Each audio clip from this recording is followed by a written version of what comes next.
Bon après-midi à tous, bonsoir à tous, à certains et bonjour pour d'autres. Nous sommes très heureux d'être avec vous dans notre présentation, comme promis, que nous allons faire la deuxième partie sur la face cachée de la musique gospel.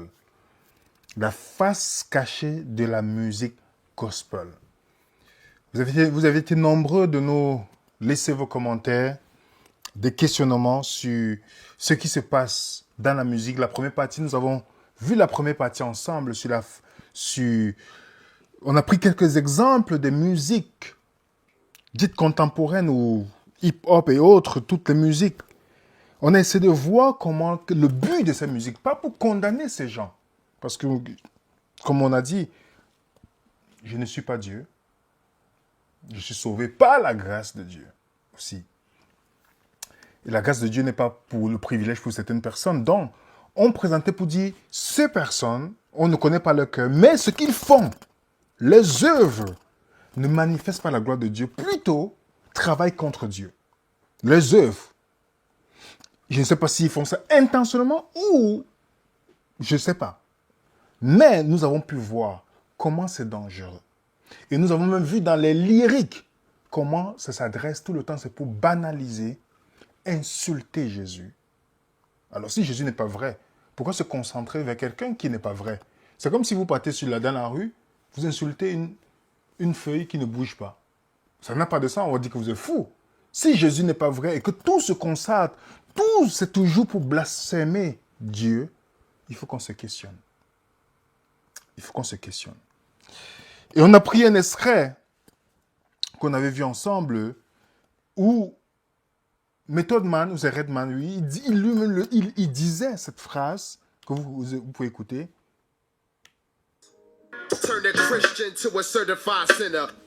Transformer un chrétien en un pécheur certifié. C'est la chanson de LL Cool J et Redman. Donc, nous sommes chrétiens. Et vous savez que la Bible nous dit clairement dans 1 Timothée chapitre 3, le verset 15, comment il faut se conduire dans la maison de Dieu, qui est la colonne et le soutien de la vérité. La vérité est une chose très importante.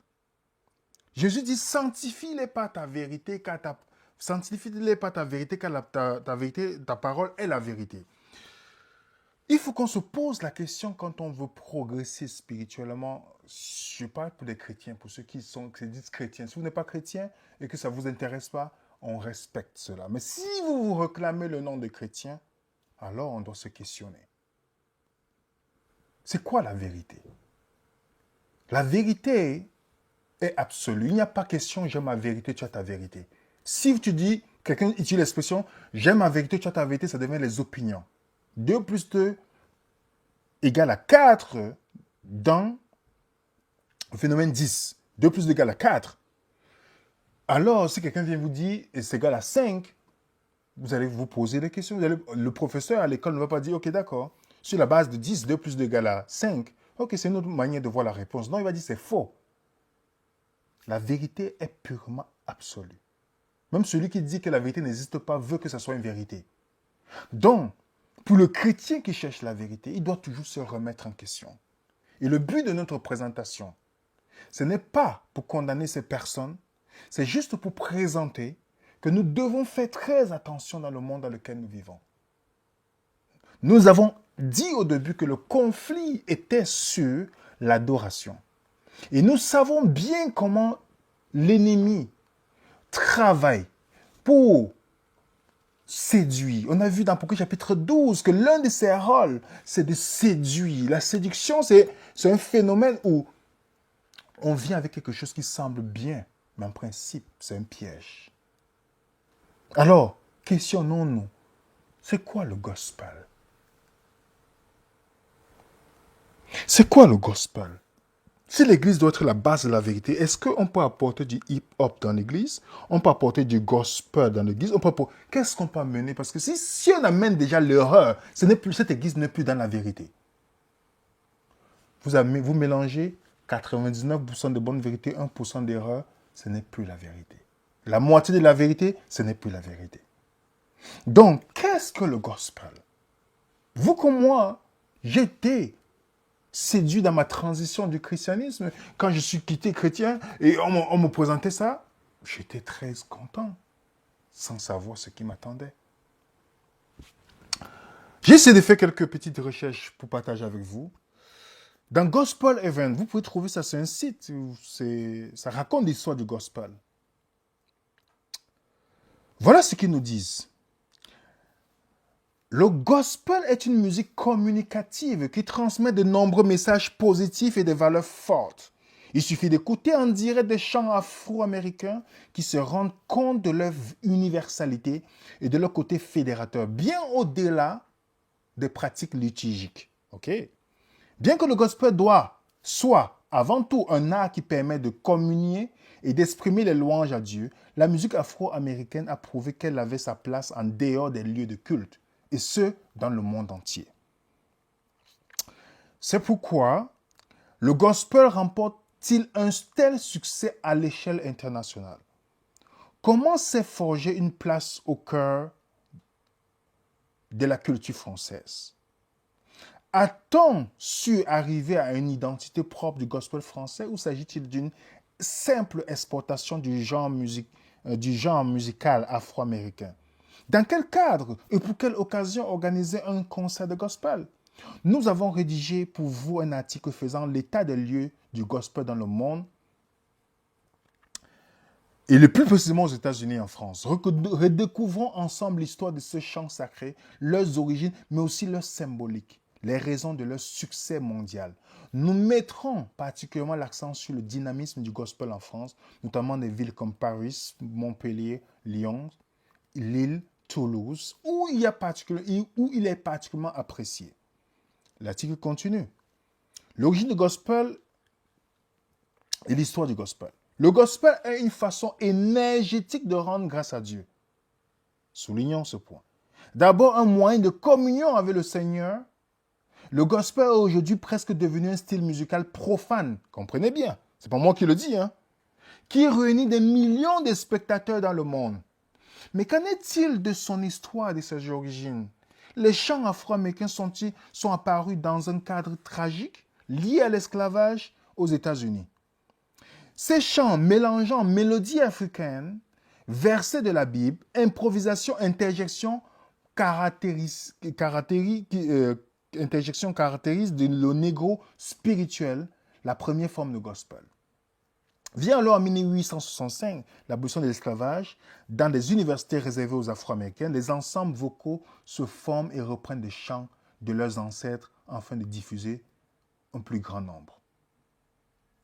Donc, il y a des gens qui écoutent le gospel et ne se posent pas la question l'origine du gospel. On sait que les esclaves chantaient parce qu'à cause de la souffrance, ils chantaient.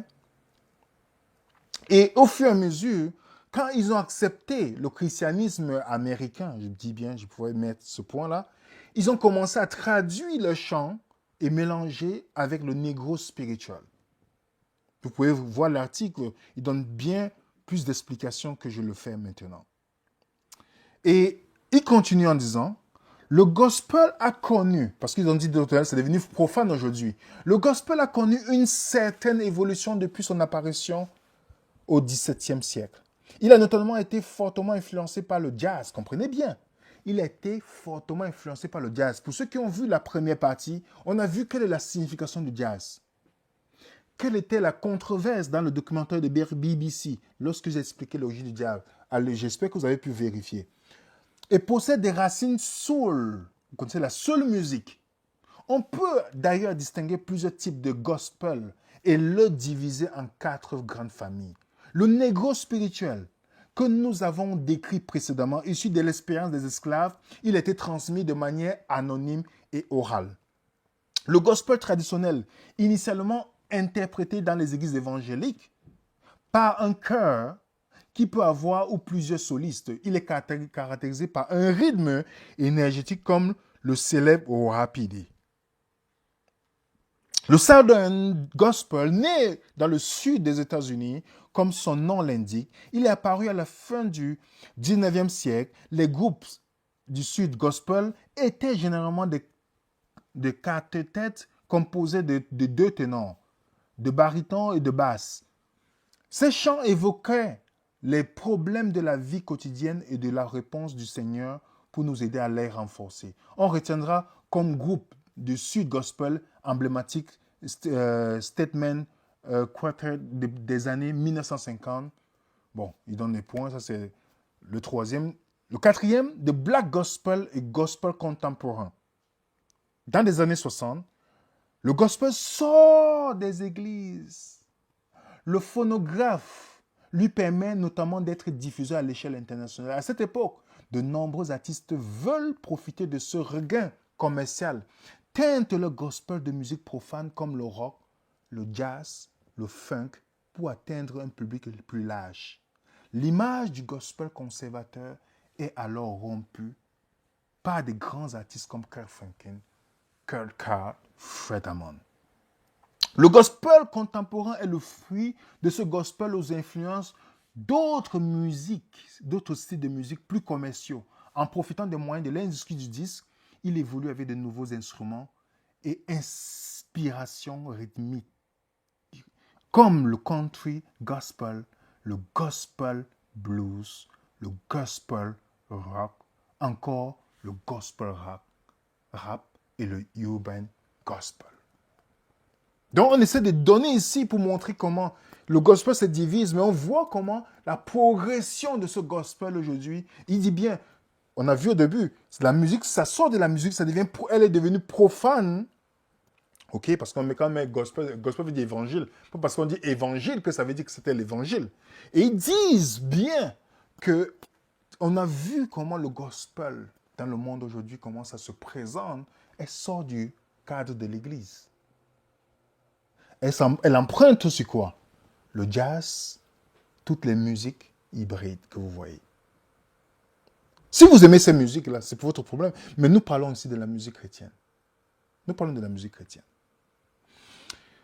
Dans West France, on dit 5 choses à savoir avant d'aller applaudir gospel pour 100 voix au Zénith de samedi soir. Ils nous disent, le gospel est une émulation négro-spirituelle. Les historiens de la musique situent l'apparition du négro-spirituel au début du XVIIe siècle, lorsque les premiers esclaves en provenance d'Afrique sont vendus aux cultivateurs de coton américains pour se donner du courage de rythme de leur travail. Ces femmes et ces hommes inventent des work songs ou spiritual. Un soliste scande une phrase reprise en chœur par les compagnons de misère. Ces chants de douleur vont donner naissance à de nombreux courants musicaux comme le jazz, le blues, le soul et le gospel. Et vous savez pourquoi? Il y a beaucoup de liens. Vous partez sur Bien Public, ils ont expliqué le lien du blues et le gospel. Il y a beaucoup de liens entre ces musiques. Comment le gospel s'est retrouvé dans le monde aujourd'hui, apprécié par les gens du monde? Qu'est-ce que les gens du monde reconnaissent donc? Est-ce que le mot gospel finalement peut être un piège pour les chrétiens qui pensent qu'en principe c'est la musique chrétienne parce qu'on a utilisé le nom gospel? C'est des questions que nous devons nous poser. Si le gospel, parce que le gospel, l'évangile, décrit dans Romains 1, verset 16, c'est une puissance de Dieu pour le salut de quiconque croit. C'est une puissance de Dieu pour le salut de quiconque croit. Donc, l'évangile transforme. L'évangile transforme. Ça, c'est une réalité. Alors, comment c'est possible qu'aujourd'hui, les chrétiens utilisent toutes ces musiques hybrides mélangeant avec le nom de Dieu et disent qu'ils sont en train de glorifier Dieu? Ça, c'est une question qu'on doit se poser. Est-ce que c'est vraiment ça l'évangile? C'est ça l'adoration? Ou quel est le but derrière? Nous devons nous questionner. Et je vais commencer par quelques artistes qui disent qu'ils chantent le gospel. Et maintenant, on va essayer de voir ensemble ces musiques. Vous allez me dire, sans juger ces personnes, vous allez me dire que l'œuvre que vous voyez, parce que Jésus voulait reconnaître le fruit. Le fruit que vous voyez, est-ce que ce fruit, connaissant le caractère de Dieu, est-ce que ce fruit peut matcher avec son caractère? Matcher, excusez-moi, peut être harmonisé avec son caractère. Vous avez un Kanye West. On a vu dans la vidéo précédente comment Kanye West parlait que il arrête la musique profane, sachant, pour revenir chanter la musique profane, le gospel.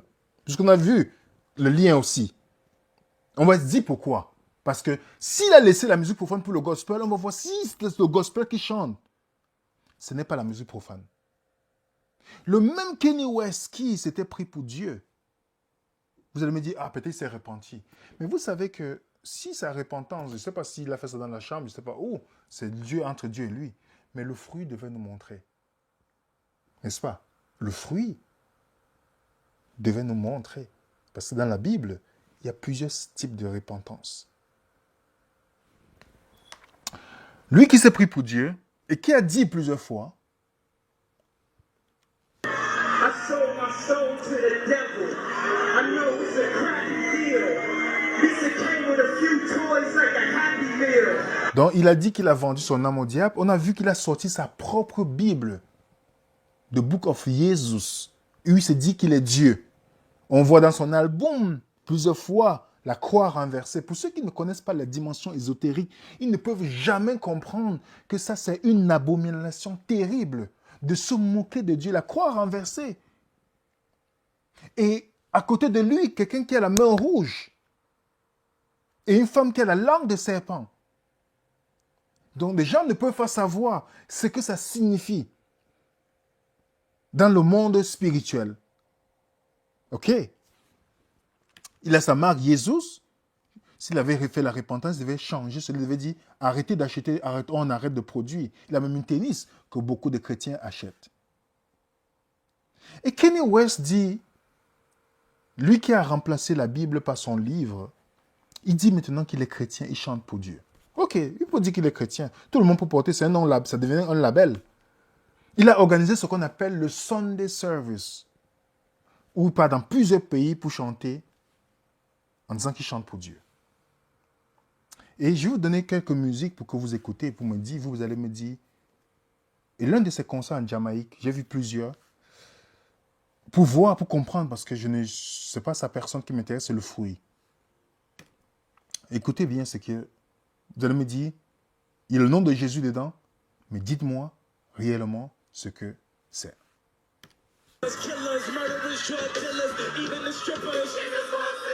To the victims of welfare, we living in hell, hell yeah.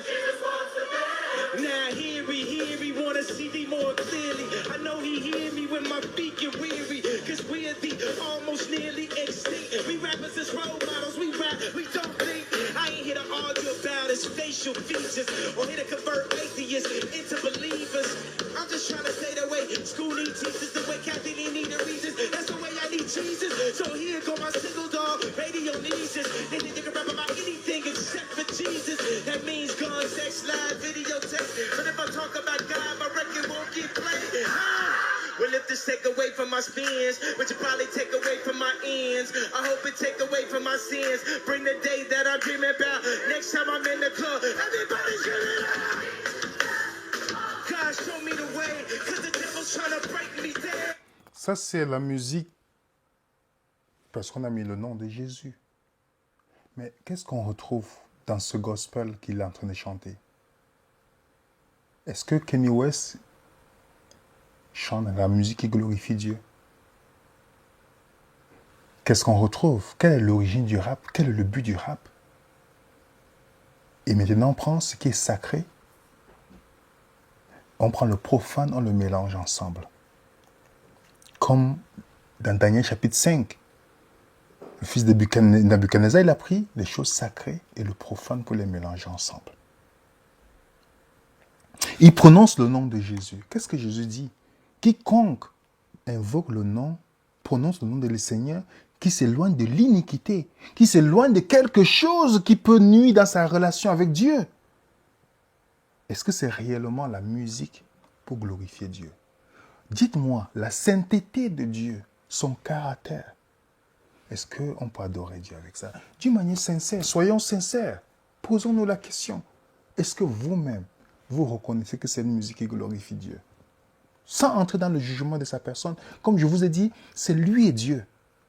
Ça ne m'intéresse pas. Mais le fruit, est-ce qu'un chrétien qui connaît la sainteté de Dieu? Parfois, les gens sont dans les églises et disent, Seigneur, le feu, que ton feu descende. Si le feu de Dieu descend, have mercy. Vous pensez qu'on va vivre? Les gens qui ont vu, qui ont levé, Daniel a vu, il est tombé presque mort. Isaïe voit Dieu, il dit, malheur, moi qui suis les lèvres impures. Jean voit Dieu, il tombe presque. Et vous et moi, on dit, oh, que ta présence, on dit, et on pense, on dit, justement, vraiment, Dieu est patient dans sa bonté, parce que c'est encore sa bonté. Qui n'exauce pas ce genre de prières qui sont seulement des lèvres, pas du cœur. Et vous pensez que les anges peuvent venir louer Dieu avec ça, en faisant la main comme ça? Soyons sincères. Et il y a un autre que vous connaissez, Kirk Franklin. Kirk Franklin, c'est la star du gospel. Mais c'est la star du gospel. Si, quand je suis devenu chrétien, c'est les premières choses qu'on a mis toutes nos rapes, c'est les premières choses qu'on nous a présentées. C'est la star du gospel. Voilà, il y a un documentaire, voilà ce qu'il dit. Je vais seulement couper une petite partie pour que vous écoutez. Je vais traduire après.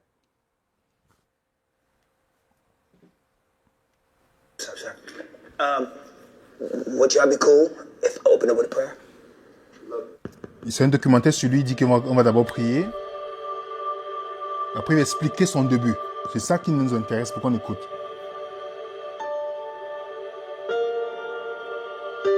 I had no idea that people would enjoy my music like that. Je ne comprends pas comment les gens aiment ma musique comme ça. Father, help me to touch somebody today who's maybe hurting and going through something difficult. Il est en train de prier là. I'm not the dopest singer, and there's a lot of still learning. Thank you for all these talented and gifted people that you allowed me to work with today. God just gave me this incredible gift of songwriting. Dieu m'a donné un talent Give me the right incroyable. to say, to show them how loving and how credible you are. Make some noise for Kirk Franklin out here.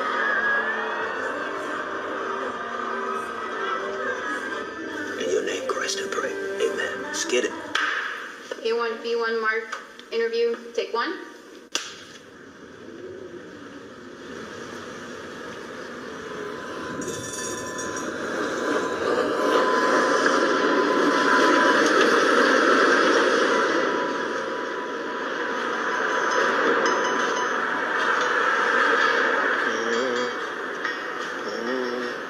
La la la la la la la la la. La la la la la la la la la. La la la la la la la la la. Right here? Right. 1, 2, 3, 4. Being raised in church and being raised in hip hop, for me, became something that was very natural for the two to come together. 5, 3, Il dit, étant né dans l'église et dans le hip-hop, c'était les choses Some of the comments faciles. that I've had about who I work with, that's kind of been the narrative of my career. In the 90s, it was with Salt. And, with R. Kelly and Bono and Mary J. And, that's kind of been a constant in my life. Je veux couper le documentaire. Qu'est-ce qu'il dit ici? Il dit que le fait qu'il a grandi dans l'église et dans le hip-hop, c'était très facile pour lui de mettre les deux ensemble. Ça, c'est d'abord ce qu'il dit. Après, il dit que les gens commençaient à le juger par cause des gens avec qui il chantait, Mary J. Bell, Bono, qui est quelqu'un qui se moque de Christ. R. Kelly, Mary J. Blige, on a vu beaucoup de choses par rapport à ces personnes. Mais dites-moi, il a dit lui-même, c'est pas de ma parole, qu'il a mixé les deux. Est-ce qu'on peut prendre le rap, le hip-hop, comme il a gagné dans l'avion, et mélanger avec la parole de Dieu? Soyons sincères. Sans juger sa personne, ça ne nous intéresse pas des personnes ici. Nous nous concentrons sur ce il dit, sur son fruit. Est-ce qu'on peut le faire? Lui-même, dans Rapzilla, il était parmi les gens qui nominaient les rappeurs chrétiens. Un rappeur chrétien. Tripli. Un rappeur chrétien. Vous comprenez? Un rappeur, le rap chrétien. Connaissant le rap. Mais on met le label Jésus dedans. Et c'est pas pour rien que le monde te donne le prix. Parce qu'il reconnaît les choses du monde dans ce que tu présentes. Vous pensez que le monde peut donner le prix à quelqu'un qui chante la sainteté de Dieu? Dans les concerts, Grammy Award, il a porté, c'était un scandale dans le monde. Parce qu'il dit que les gens, on se fâche parce qu'ils chantent avec d'autres mondains, mais c'était un scandale qu'il a mis une robe. Une robe. Où les gens en ont parlé en disant, mais qu'est-ce qui se passe avec Kirk Franklin? Il a mis, c'était dans son concert de 2017. Une robe. Et c'est pas, le hip-hop, beaucoup de rappeurs du hip-hop mettent aussi des robes, des jupes, pour chanter. Vous comprenez? Et pour confirmer, Vibe confirme ce que je vous ai dit. On dit comment Kirk Franklin a mixé le gospel. Il a remixé la musique gospel. Et il a chanté aussi avec Kanye West. Et lorsque les gens ont parlé de pourquoi il a chanté avec Kanye West, il s'est défendu, il s'est expliqué sur son Twitter. C'est pas Twitter, c'est Instagram, whatever, c'est la même chose. Il dit, Kanye West n'est pas moi. Je ne suis pas lui. C'est mon frère, je suis fier qu'il fasse partie de ma vie. La vie n'est pas un sprint, mais un marathon. Beaucoup d'entre nous participons à ce marathon, a-t-il expliqué. Parce que les gens ont parlé. En disant, mais qu'est-ce qu'il fait pour chanter avec quelqu'un qui dit qu'il est Jésus, qui a sorti, à l'année, il a sorti sa Bible, disant qu'il remplace Jésus-Christ. Mais toi qui défends, tu prends Jésus-Christ, tu chantes avec lui. Et tu défends le fait que tu chantes avec lui. Et beaucoup de chrétiens l'écoutent. Dans ce journal, qu'est-ce qu'ils ont dit? Comment Kanye West a donné la vie au hip-hop.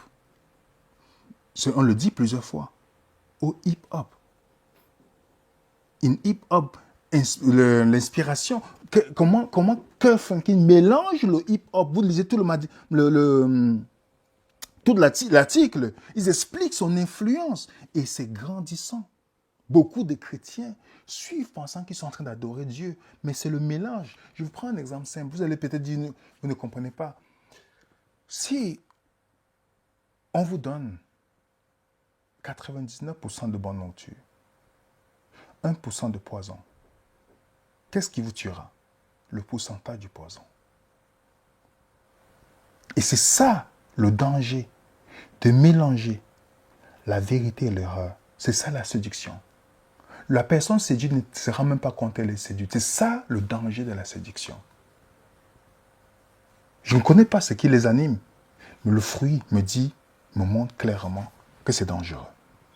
Oui, maintenant c'est le nom, on prend la chanson séculaire de Destiny Child, on met le nom on dit maintenant Call His Name. Il y a un musicien du gospel, un ancien musicien du gospel qui me disait que dans les musiques, les maisons de disques où ils se produisaient, on leur demandait de ne pas dire Jéhovah ou Jésus. C'est pourquoi on remplace souvent He is able. On ne sait pas c'est qui. On met He ou il. Vous voyez? Et avec le temps, je comprends. Quand vous écoutez cette musique, qu'est-ce qu'on voit? Qu'est-ce qu'on entend? On prend une musique séculaire, on y call his name. Mais on ne sait pas de qui. Cette musique séculaire a été chantée pour la gloire de qui? De l'ennemi. Alors le chrétien chante parce qu'on dit que c'est une chorale. Et ils se disent qu'ils sont en train de chanter pour Dieu. Regardez la séduction. Beaucoup qui sont là sont sincères. Mais la sincérité n'est pas une preuve de salut. On peut être sincèrement dans l'erreur. C'est pourquoi on doit s'examiner tout le temps. Et voilà ce qu'on chante on dit qu'on glorifie Dieu avec. Frère Damon, lui aussi, il ne chante pas la musique chrétienne. Et récemment, dans sa collaboration avec Kanye West, il s'est défendu quand les chrétiens ont commencé à critiquer. On dit, pourquoi tu chantes avec Kanye West? Il a dit, ils s'en foutent, excusez-moi l'expression. C'est ce qu'il a dit. Il a déclaré ça dans Rolling Stone. Il y a beaucoup de choses, je ne veux pas parler de sa vie personnelle, ça ne m'intéresse pas. Récemment, il avait fait un concert dans un temple maçonnique. C'était impressionnant. Les gens se sont questionnés. Et c'était même sur la page en disant, Fred Hammond and Friend, Masonic Temple. Qu'est-ce qu'il peut faire chanter dans un temple maçonnique? Qu'est-ce que je peux faire dans un temple maçonnique pour chanter? Pour qui? C'est lui, ça ne regarde que lui. Mais vous savez très bien que la Bible est claire. Les mauvaises compagnies qui corrompent les bonnes mœurs. C'est pas pour rien que dans Deutéronome chapitre 7, quand Dieu dit, il disait de ne pas se mélanger avec des païens ou des gens qui ne partagent pas la même foi, en disant qu'ils détourneront vos cœurs de moi. Ce n'est pas nous qui détournent ces personnes pour les amener à la vérité. Nous le faisons parfois, on dit, oui, je suis chrétien, je vais sortir avec quelqu'un qui... Et finalement, on se voit que c'est nos valeurs, nos standards qui baissent au fur et à mesure. Nos standards baissent. Et quand on se rend compte, la succession des choix que nous avons pris, on est surpris de ce que nous sommes devenus. Hier, on avait des standards. Je ne mettrai plus tel habit, je ne mettrai plus ceci. Aujourd'hui, on se retrouve dans notre standard. Graduellement. Petit compromis au fur et à mesure. Tasha Cobbs, je ne sais pas s'il prononce bien son nom, qui est devenue aujourd'hui l'une des stars du gospel, adulée par beaucoup de chrétiens qui écoutent, qui reçoit des Grammy Awards, des Grammy, les nominations, qui a les récompenses. Pourquoi elle a les mêmes récompenses que les artistes du monde? C'est la question qu'on doit se poser. Pourquoi ils ont les mêmes récompenses? Parce que le monde, la Bible dit dans Jean 15, verset 19, si vous étiez du monde, le monde aimerait ce qui est à lui. Mais parce que vous n'êtes pas du monde et que je vous ai choisi au milieu du monde, à cause de cela, le monde vous hait. Si le monde aime ce que si les gens du monde, aujourd'hui les gens aiment le gospel, mais vous avez vu combien de personnes se convertissent, c'est-à-dire donner leur vie. Même ceux qui chantent du gospel. Vous avez vu combien? Donc quand le monde reconnaît ce qui lui appartient, vous pensez que vous pouvez chanter réellement pour Dieu? Le Dieu de ce siècle va vous permettre que vous allez prendre les Grammy Awards? Posez-vous la question, si vous comprenez bien la grande controverse. Tasha Cobbs s'est mise pour dire comment le monde se reconnaît sa musique. Elle a fait une chanson, un featuring avec Nicki Minaj. Ça fait le scandale. Ces gens, ils savent ce qu'ils font. Et elle s'est mise à défendre Nicki Minaj, sa collaboration. Tu chantes pour Jésus, Nicki Minaj a fait son choix. On respecte son choix. Voilà ce qu'elle dit. Faites accueil à celui qui est faible dans la foi. Ne discutez pas sur les opinions. Est-ce que c'est une opinion? Tu te dis que tu chantes pour Jésus. Et dit Tasha Cobbs Leonard termine sa publication par une vingtaine d'hashtags pour plus de signification les uns que les autres, dans lesquels elle affirme qu'il y a des agents de royaume partout. Vous voyez? Qu'elle ressent la présence de Dieu à chaque fois qu'elle écoute cette chanson destinée à tous les adorateurs. Ou encore que Nicki Minaj connaîtrait bien mieux Dieu que certains chrétiens. Waouh! Intéressant ce qu'elle nous dit. Voilà celle que beaucoup écoutent. Et voilà ce qu'elle peut donner. Donc vous pensez que quelqu'un qui chante pour le discernement de Dieu peut donner un commentaire pareil? La Bible te dit, ne vous mettrez pas avec les infidèles sur un joug étranger. Quel rapport y a-t-il entre la justice et l'iniquité? OK? Ou quel est le point commun? Qu'y a-t-il de commun entre la lumière et les ténèbres? Quel accord y a-t-il entre Christ et Bélial? Ou quelle part a le fidèle avec l'infidèle? Deux personnes ne marchent pas ensemble s'ils ne sont pas en accord. Amos 3.3. Deux personnes ne marchent pas ensemble s'ils ne sont pas en accord.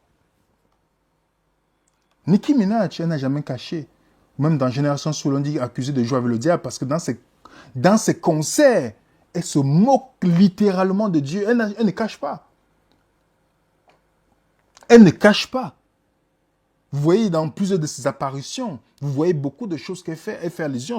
Le monde culte, elle ne le cache pas. Elle est dans une vidéo que je vous avais fait passer. Voilà ce qu'elle déclarait de ces démons qui vivent en elle. Elle le dit elle-même. C'est pas moi qui le dis. Roman is a crazy boy who lives in me. Romain, c'est le garçon qui vit en moi. And he says the things that I don't want to say. Il dit les choses que je ne veux pas dire. He was born, just a few months ago. Il est venu I think he was quelques mois. born out of rage. He was conceived in rage. So he bashes everyone. He threatens to beat people and he's violent. That must be nice to have like an ignorant loudmouth who you can just sort of blame every... He wants to be blamed. Il veut être blâmé. I don't want to blame him. Je veux pas le blâmer. I ask him to leave, Je lui ai dit de partir, but he can't. mais il ne peut He's pas. here for a reason. Il est là pour une People have- raison. Donc, c'est pas moi qui le dis, c'est elle-même qui le dit. Elle a fait son choix. Elle dit, ou dans plusieurs interviews, il y a une interview où elle était là, elle disait comment, elle expliquait comment ces démons s'organisent pour lui donner du succès. Elle le dit clairement, elle a pris sa position. Mais qu'est-ce qui se passe? On a une artiste gospel qui chante avec les gens du monde et elle est pris du monde. Et nous disons, c'est pour la gloire de Dieu. Ah, c'est quoi la gloire de Dieu dans la Bible? La gloire de Dieu, on a expliqué que c'est son caractère. Exode 33, verset 18, lorsque Moïse dit « Fais-moi voir ta gloire ». Exode 34, il fait passer. Éternel, éternel Dieu miséricordieux, Dieu en colère, riche en bonté et en fidélité. Le mot fidélité qui est là, c'est vérité. Dans la gloire de Dieu, la vérité fait partie de la gloire de Dieu. Donc ne dites plus, enlevons ça de nos lèvres. Lorsqu'on dit « Oh, c'est pour la gloire de Dieu », est-ce que c'est lié à la vérité? Pas la moitié de la vérité qui est une erreur. Yola Dams, qui chante aussi. On peut voir comme elle a chanté même une chanson avec Kanye West.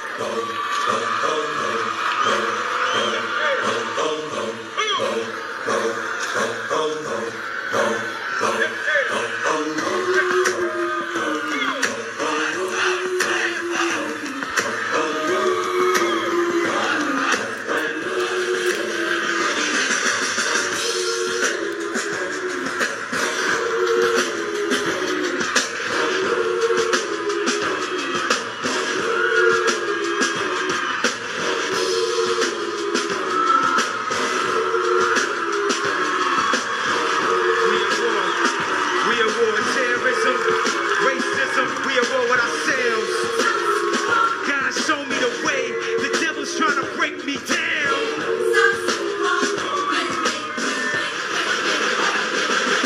You know what the Midwest is? Young and restless, but restless. Might snatch your necklace. Je ne vais pas laisser toute la musique parce que Yolanda intervient dans la musique et chante avec lui. Remarquez bien, vous avez vu Kanye West qui chante avec sa chorale. Est-ce que vous voyez une différence? On ne voit plus une différence. Elle n'a pas chanté avec Kanye West. Elle a chanté avec Prince et d'autres. Prince, Stevie Wonder.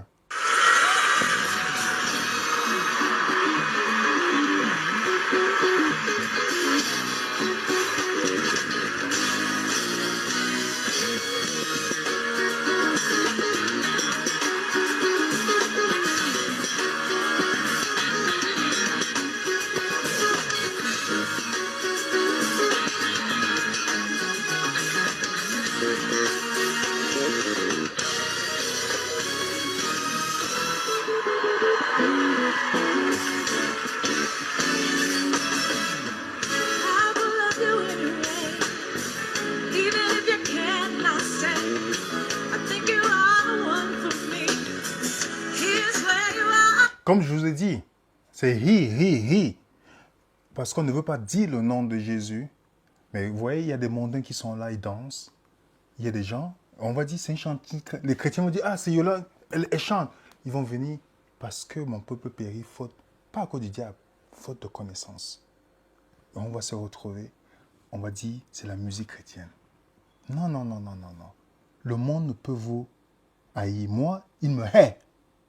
Parce que je rends de lui l'hommage que ses œuvres sont mauvaises. Le monde hait Christ.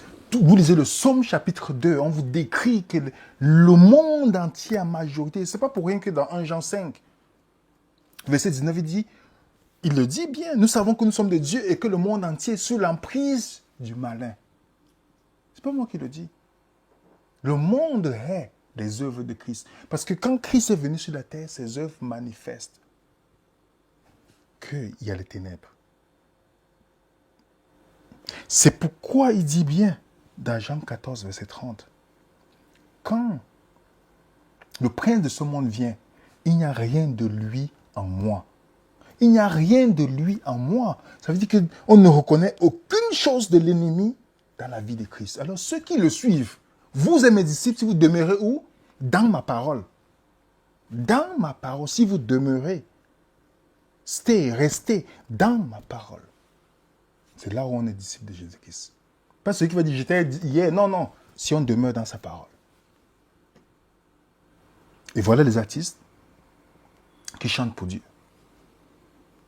Donny McCarthy, qui a gagné aussi les awards récemment, puisqu'il était gay. Et puis il a dit dans un communiqué que Dieu l'a délivré de l'homosexualité et que l'homosexualité est une malédiction et la communauté gay et beaucoup de gens, c'est une controverse. Il a eu des problèmes même pour chanter, vous voyez, parce qu'il a dit, il a fait ses déclarations. Mais sa musique, c'est ça qui nous intéresse, sa musique n'a rien de chrétien. N'a rien de chrétien. Je peux aller plusieurs fois avec les Hillsong. Il y a ce pasteur qui n'est même pas dans la vérité présente, mais qui a décidé de faire une présentation un jour dans son église pour expliquer pourquoi on ne doit jamais jouer les musiques de Bethel et de Hillsong dans son église. Vous voyez? Il y a les gens qui se lèvent. Les Hillsong.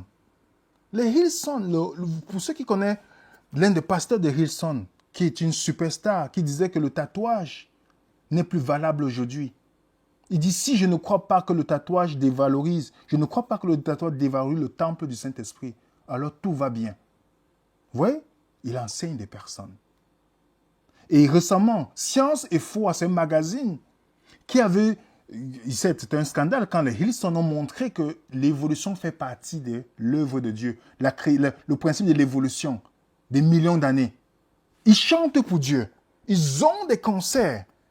Ils ont des églises. Même sur Paris, ils ont des églises. Par exemple, écoutez bien. Ça, c'est les Hillsong.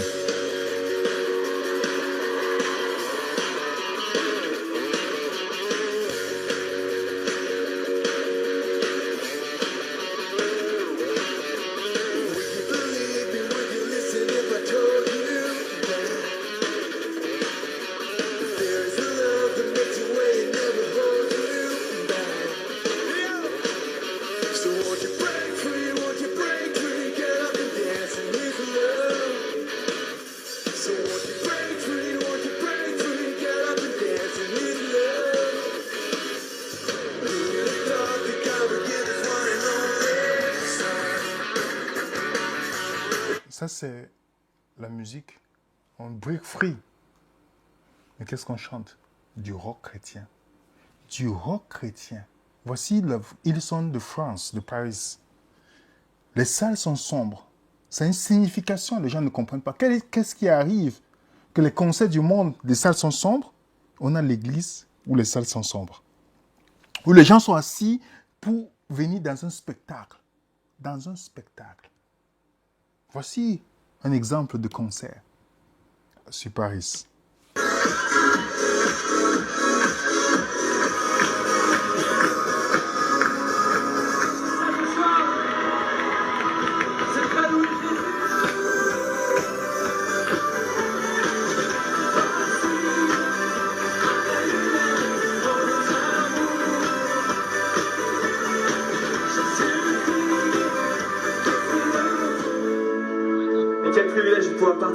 ensemble. Réunis une salle tous ensemble pour chanter. Et les chants qu'on veut apporter ce soir ne sont pas juste des chansons pour passer le temps, mais vraiment on croit que dans ces chants, dans ces paroles, les paroles d'un Dieu vivant, auquel nous croyons. Des nations.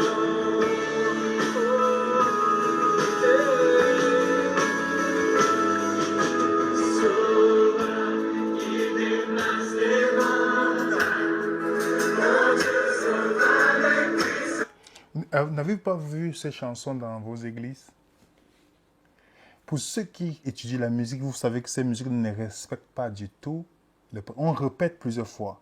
Tout à l'heure, je vais citer un musicologue qui explique le danger de la répétition qui pousse les gens à tomber dans les transes où ils pensent que c'est la présence de Dieu. Mais c'est la présence démoniaque, en principe. Et dans la prédication, on appelle ça les églises émergentes aujourd'hui. La prédication, c'est 15 minutes. Plus de chansons. On ne parle pas de péché. On parle seulement, oui, Dieu vous accepte comme vous êtes. Oui, quand on vient vers Dieu, il nous prend dans ses bras, mais il nous transforme. Le véritable amour transforme. Ça transforme. Et quand on voit aujourd'hui comment beaucoup de ces églises dans le monde, il y a beaucoup de gens, mais qui ne connaissent rien dans la parole de Dieu. Vous vous questionnez. Mais ils vont dire qu'ils sont chrétiens. Parce que le label, c'est facile de mettre le label chrétien sur soi. Et combien j'ai essayé de suivre les enseignements, les amis. Vous dites, avec ça, on ne prépare pas des gens à attendre le retour de Christ. Pourtant, il y a des gens sincères qui y vont. Mais comme j'ai dit tantôt, la sincérité. On ne peut pas à l'église parce qu'on se sent bien. Dans le principe de l'église émergente qui est liée au New Age, on part dans l'église à cause de l'expérience et non pas à cause de la parole de Dieu. Donc on met les sentiments, comme Oprah disait. Vous savez que Oprah soutient, elle dit feeling experience. Donc on met tout sur ce qu'on ressent et non sur la parole de Dieu. Et non sur la parole de Dieu. Et aujourd'hui, nous avons le rock. Le rock. Et les jeunes disent qu'ils chantent pour Dieu. Mais ils prennent seulement les choses du monde et ramènent à l'église. Et tout le monde s'assoit et dit, ah, ils ont chanté pour Dieu, on est content. Ils sont là. Pourtant, leur cœur est éloigné de Jésus. La plupart. Voici un exemple de rock chrétien.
Béni soit ton nom du Saint, béni soit ton... On répète la répétition au fur et à mesure. Vous allez voir, il y a des musiques, par exemple dans les cantiques, des gens qui écoutent les J'aime l'Éternel, rapides de répétition. Même dans certains cantiques, je veux parler de ça aujourd'hui, même dans certains cantiques, voici ce que Michel Balam nous dit.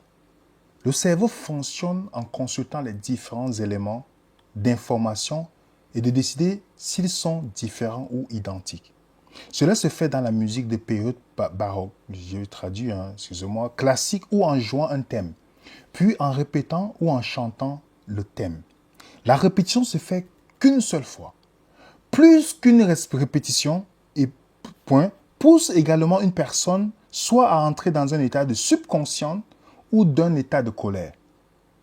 L'esprit humain s'arrête au bout de 3 ou 4 répétitions d'un rythme, ou une mélodie, ou une progression harmonique.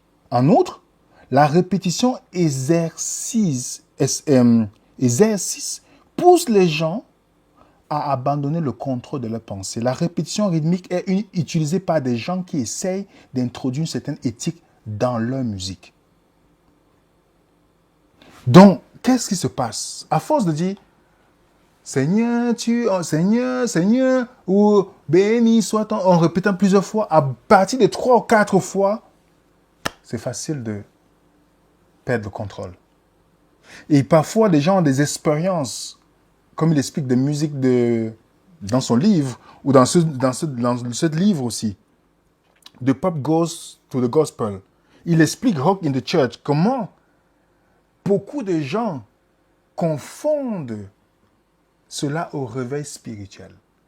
Ils expliquent comment ce serait très facile, quand si vous voulez savoir si une église n'est pas spirituelle, demandez seulement un conseil dans l'église. Vous allez voir beaucoup de personnes. Mais dites demain, études bibliques et prières, vous allez voir peu de personnes. Et là, vous connaîtrez que c'est le monde qui est dans cette église. Il donne des points très intéressants. Et c'est ce qu'on voit aujourd'hui. C'est ce qu'on voit aujourd'hui.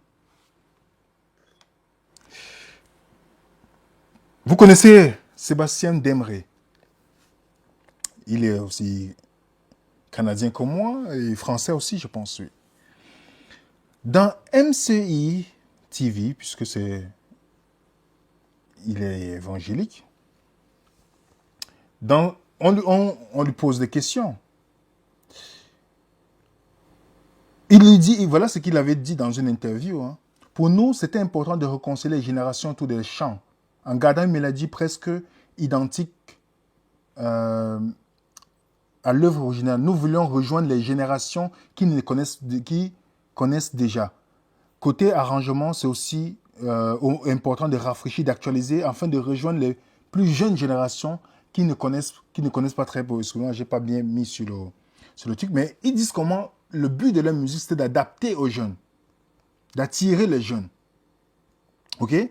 Et comment on présente Sébastien Demré? On dit musicien au style pop-rock contemporain. Pop-rock contemporain. Quand vous écoutez la musique, c'est le pop-rock contemporain. Je l'ai fait une fois à quelqu'un, du moins, on lui dit, écoute, dis-moi ce que tu penses de cette musique. Il m'a dit, mais ça c'est du pop, ça c'est du pop-rock. Parce que quand il m'a envoyé, je ne connaissais pas. J'ai demandé, dis-moi ce que vous en pensez. Non, ça c'est le pop-rock. Sauf que peut-être il vous parle de Jésus, mais c'est le pop-rock. Mais vous voyez comment on mélange sans se rendre compte. Je ne dis pas qu'ils sont perdus. Non. Arrêtez de moi cette pensée-là. Je dis ceux qui chantent ne respectent pas les principes de Dieu. On ne peut pas mélanger le profane et le sacré. Impossible.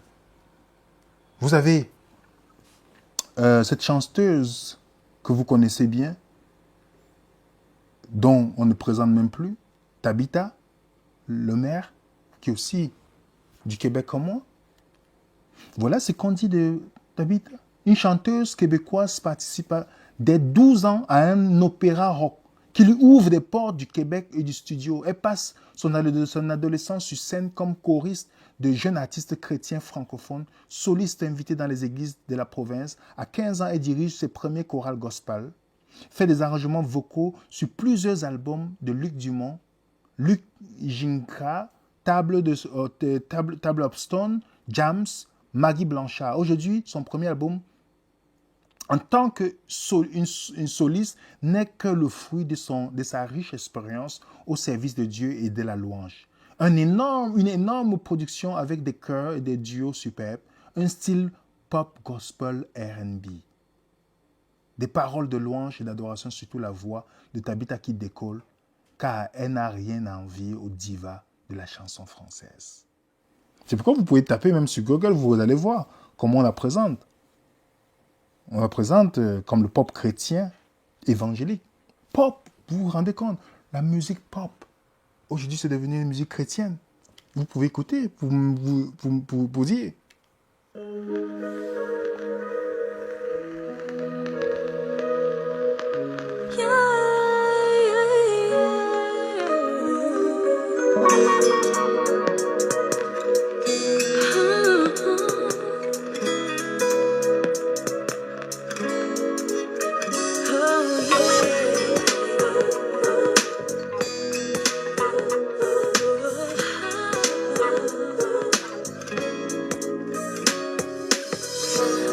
Mon ami, il y a si longtemps que toi et moi avons parlé. Ton sourire. Je ne veux pas laisser pour que... Mon but, ce n'est pas de venir faire la vente de promotion de la musique ici. Mais c'est juste pour vous dire que, regardez, dans la musique, dans cette chanson, il y a du rap qui intervient dedans.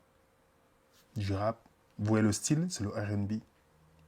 R&B, soul music, tout ça. Pop music. Mais avec le nom de Christ. Avec le nom... Les chrétiens écoutent, ils disent, ah, mais ça te garde dans le monde. Et tu penses que tu es avec Jésus.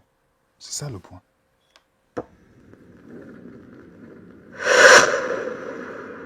Ça, c'est notre rappeur chrétien.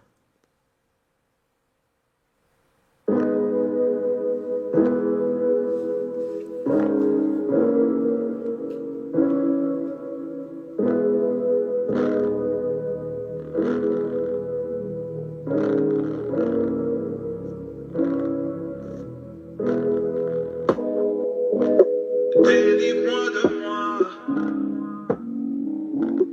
Délivre-moi de moi, Père.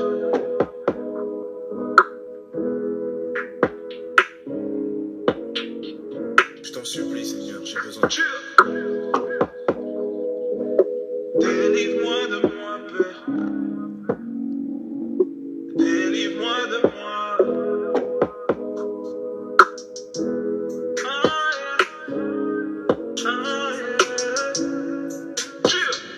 En ouvrant la porte aux œuvres de la chair, je me suis fait prendre au piège.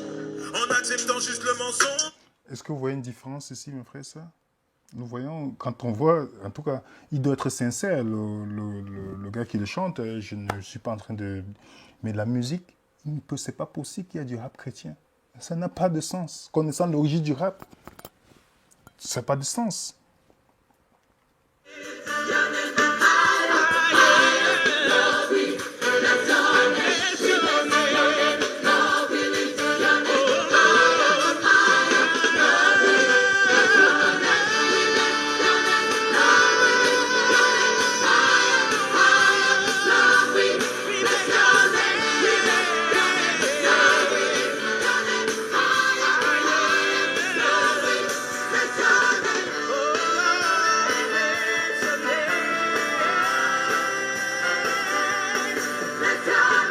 Ça, c'est un groupe qui regroupe beaucoup de jeunes de beaucoup de dénominations. Et ils disent que c'est la musique qu'ils chantent, la musique pour glorifier Dieu. Peut-être, comme je le dis encore, ils le font sincèrement. Mais ça ne peut pas être une musique qui glorifie Dieu. Ça, c'est du divertissement. Parce que si réellement les gens connaissaient c'est quoi la gloire de Dieu, s'ils savaient réellement c'est quoi la présence de Dieu, ils ne seraient pas en train de sauter comme on le voit. On ne pourrait pas adorer Dieu avec une musique pareille.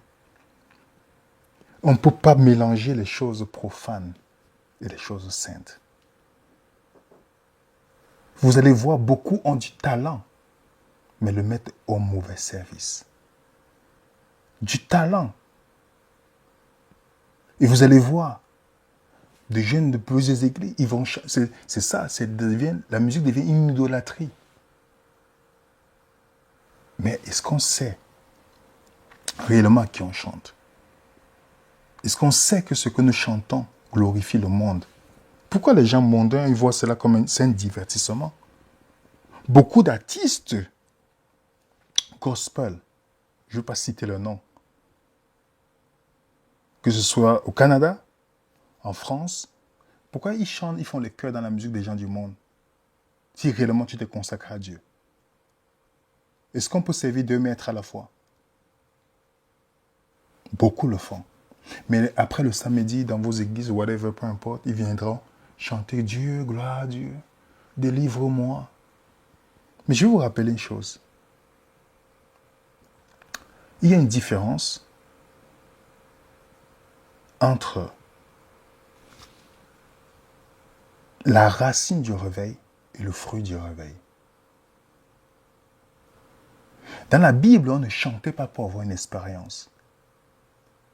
C'est parce qu'on avait une expérience profonde avec Dieu qu'on chantait.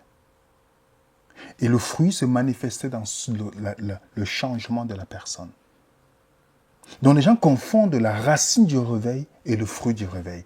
La musique n'est jamais la racine du réveil. On ne dit jamais dans Jean 1 que la musique a été faite chair.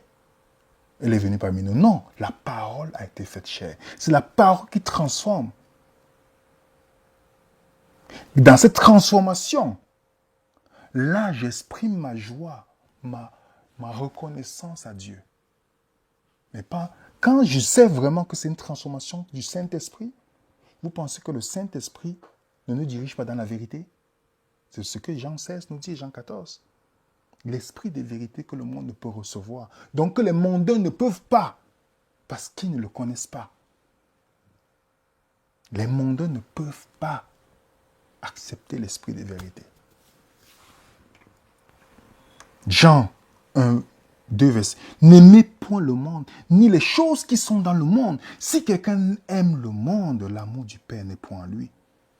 Ça veut dire que si quelqu'un aime le monde, il rejette en principe la vérité. Romains 12, ne vous conformez pas au siècle présent. Ne vous conformez pas au siècle. Pourquoi la Bible nous rappelle ça? Parce que le chrétien est supposé être quelqu'un qui est séparé du monde. Pas dans le sens que tu vas regarder les gens comme les pécheurs, mais que ta vie devient une manifestation de la gloire de Dieu, de son caractère, que ta vie devient un contraste avec le monde. Parce qu'il a dit, vous êtes la lumière du monde. On n'allume pas une lampe pour le mettre on le met sur le chandelier pour qu'il éclaire tout le monde dans la pièce. C'est pourquoi on est la lumière. Mais si il y a les ténèbres, ça veut dire que le problème, c'est qu'est-ce qui arrive à la lumière. On ne peut plus faire la distinction.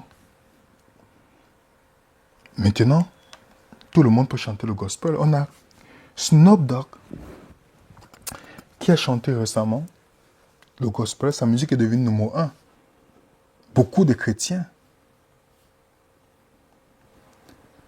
se sont, oui, pour écouter.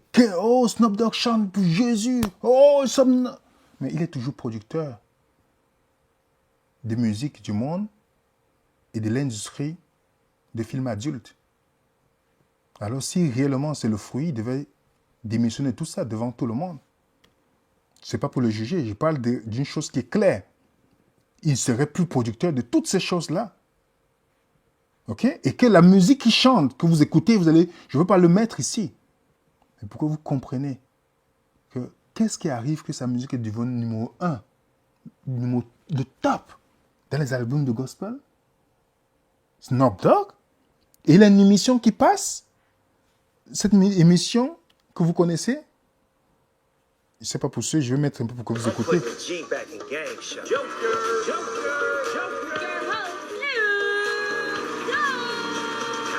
Two contestants put it all on the line for a chance to win $25,000. 12, 13. I think it's the amygdala. You said that better than he did.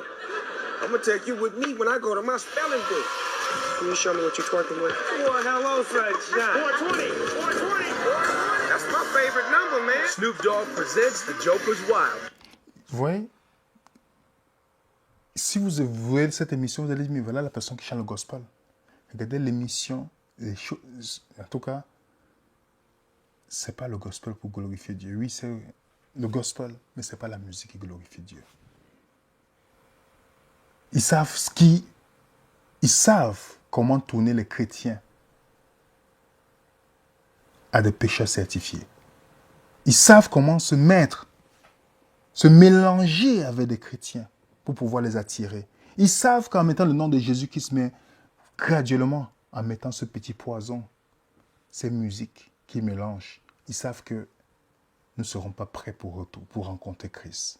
Ils savent le pouvoir de la musique. Satan est un ange de la musique. Lisez Ézéchiel 28. Il sait comment pervertir cette musique pour nous tuer spirituellement. Aujourd'hui, vous avez gospel, trace gospel. Trace gospel. Quel était le but de trace d'abord? Vous savez, We Love, hip-hop, R&B. Il y a trace sport, urban, tropical, mobile, Africa. Vous avez le trace gospel. Et les gens du monde, s'ils aiment votre musique, ils mettent dans ça, si vous êtes chrétien, que vous chantez réellement pour Dieu, vous ne pourrez jamais passer à trace gospel. Parce que je connais les gens qui chantent réellement pour Dieu, trace gospel ne pourra jamais passer la musique. Parce qu'ils reconnaissent dans votre musique les choses du monde. La preuve, écoutez bien ce que ces gens disent de trace. Ça, c'est les artistes du monde. Écoutez bien. Hi, I'm Babyface and you're watching Trace Gospel and I love gospel music. Quoi de neuf, Funny Babe, c'est La Fouine, t'es sur Trace Gospel, we love gospel music. Salut, c'est Soprano sur Trace and we love gospel music. Hi, I'm Brian McKnight and you're watching Trace Gospel. We love gospel music. Yo, what's up? It's Ryan Leslie and you're checking out Trace Gospel. Hi, I'm Becca Shea and you're watching Trace TV, we love gospel music. Salut, c'est Nana Luquezo, vous regardez Trace Gospel. Salut, c'est Lila, we love gospel music. Bonjour, c'est Jessica Dorsey et vous êtes sur Trace Gospel. 1-2, ici le Big Black M et vous regardez Trace Gospel. Salut, c'est Morgane, vous regardez Trace Gospel. We love gospel music. We love gospel music. Alors, qu'est-ce qu'ils aiment dans la musique gospel? Excusez-moi. Qu'est-ce qu'ils aiment dans la musique gospel? Qu'est-ce qu'ils aiment dans la musique gospel? On a un musulman qui chante toujours le hip-hop, je ne sais pas si c'est la fouine, je sais pas, la fouette ou c'est la fouine, je ne me trompe pas, désolé. Il chante, il dit qu'il aime le gospel. Vous avez vu ces gens-là se convertir? Non. Parce que c'est la musique mondaine, le gospel. C'est la musique mondaine. Ils reconnaissent le monde dans ces musiques. Il y a Soprano, toutes ces personnes qui disent « nous aimons ». Et les gens pensent que comme la musique passe à Trace Gospel, c'est Dieu qui les élève. Non, non, non, non, non, non. Il ne faut pas se tromper. Le monde reconnaît ce qui lui appartient. Il reconnaît ce qui lui appartient. J'ai posé la question une fois en lui posant la question, écoute, depuis des années que tu chantes avec les gens du monde, que tu dis que tu chantes, tu vas les convertir, combien a donné la vie à Christ? Ta vie toi-même, est-ce que tu penses que ta vie peut les inspirer à donner la vie à Christ? Puisque vous faites les mêmes choses. Comment tu peux être un témoignage vivant? Faisons attention quand on pense que le monde va nous élever. Non. Satan sait très bien. Ce n'est pas un compromis que le monde peut nous élever. Ce n'est pas compromis. Sinon, pas faire des cadeaux à notre Sauveur que nous professons suivre. Ce n'est pas vous et moi qui va mettre le tapis rouge. Je viens du monde, je sais de quoi. Si j'avais accepté certains compromis, je ne serais pas devant vous aujourd'hui. Même au sein du christianisme, si j'avais accepté certains compromis, je ne serais pas devant vous aujourd'hui. Je sais c'est quoi se tenir pour défendre une cause. Je sais ce que ça peut coûter. Vous pensez que le monde, Satan, l'ennemi, il va venir, il va te dire bienvenue, et tu es touché par le dos, tu dis ah c'est bon, c'est très bien ce que tu fais. Non, oui, pas du tout. Le monde, à travers ce style de musique, le monde est rentré dans l'église, entre guillemets, par la grande porte.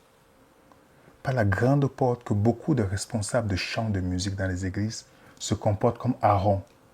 Au point, comme Moïse, Jésus tarde à venir, ils font le compromis pour garder beaucoup de jeunes. J'ai dit un jour à un responsable de musique dans une église, il dit, écoute, si tu veux, fais la répétition de la musique. La répétition que vous faites pour dire que la répétition pour chanter, Si vous avez combien de temps de répétition? Il m'a dit 1 heure. J'ai dit, ok, d'accord.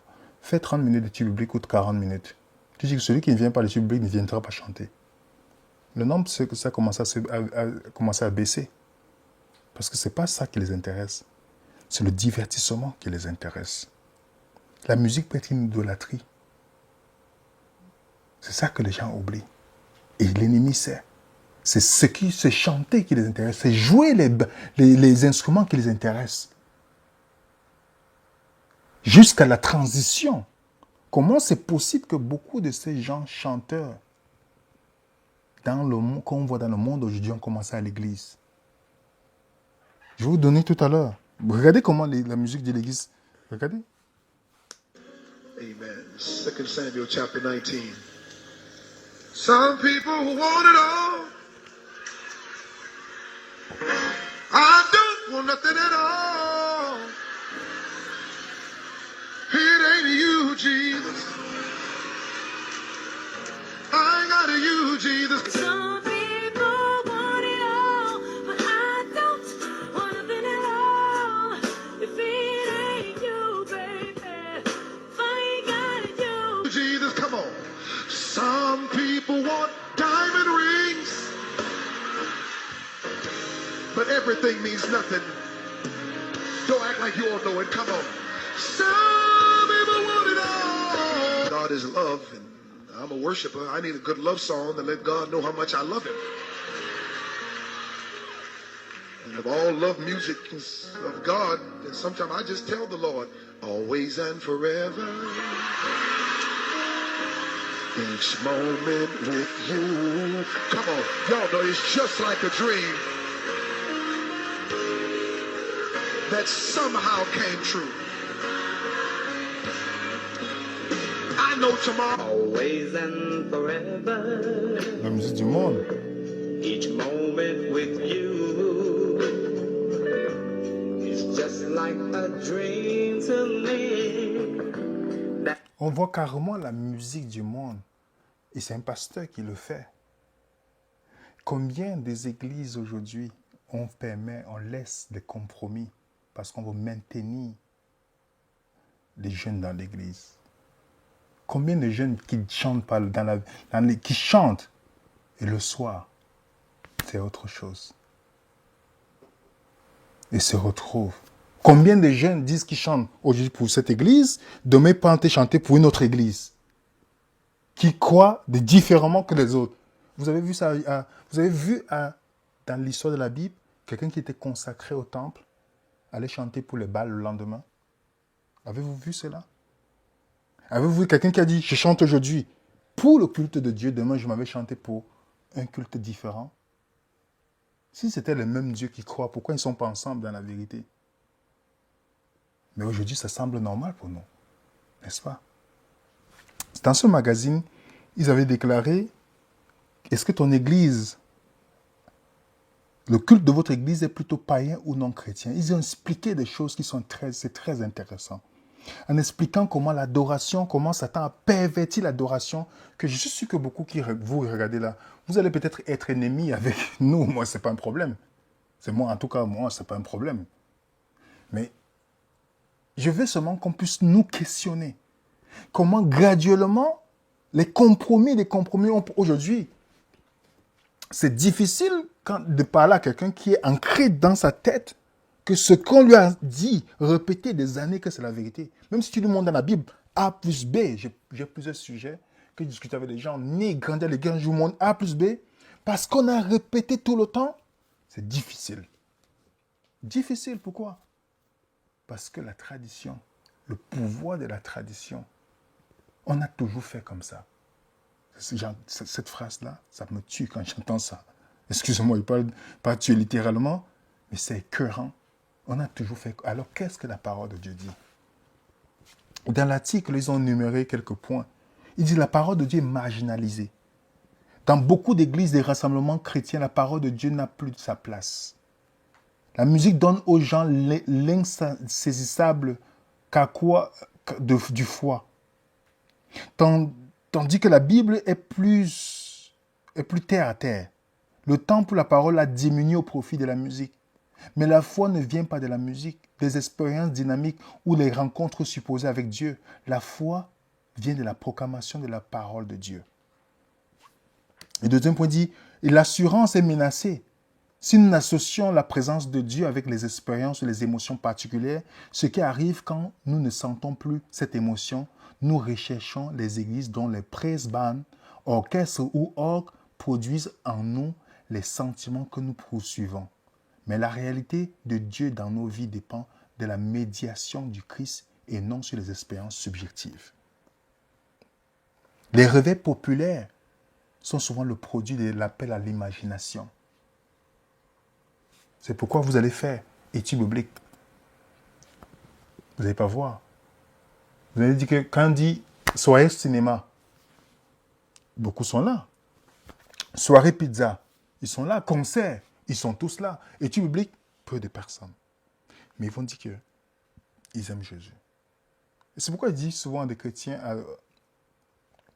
si réellement ça fait des années que nous sommes dans la foi, et qu'on ne peut même pas expliquer ce que nous croyons, on doit vraiment se poser la question. Et j'ai parlé avec beaucoup de gens qui chantent pour Dieu. Beaucoup. Dieu seul sait. Dieu seul sait. En France, au Canada, ils ne savaient même pas où se trouvait le lit de Philémon. Le lit de Philémon dans les Écritures. J'ai vu, oui, j'y viens, je dis, allons dans le lit de Philémon. J'ai fait exprès même parfois en disant, allons c'est dans l'Ancien Testament. La personne pas de chercher. Mais tu chantes pour qui? Tu chantes pour qui? C'est la question. On peut être sincère, mais sincèrement, la sincérité n'a rien à voir. Et c'est pourquoi les églises ressemblent de plus en plus au monde. Cette vidéo, vous allez me dire si vous voyez la différence. Le monde et l'église, regardez, il n'y a plus de différence. Le concert chrétien et un concert du monde.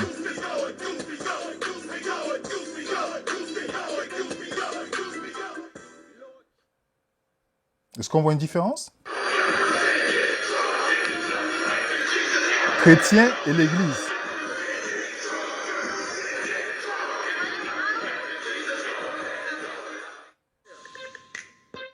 Là, c'est musique séculière.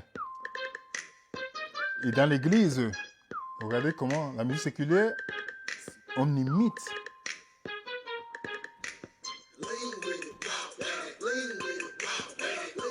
Regardez.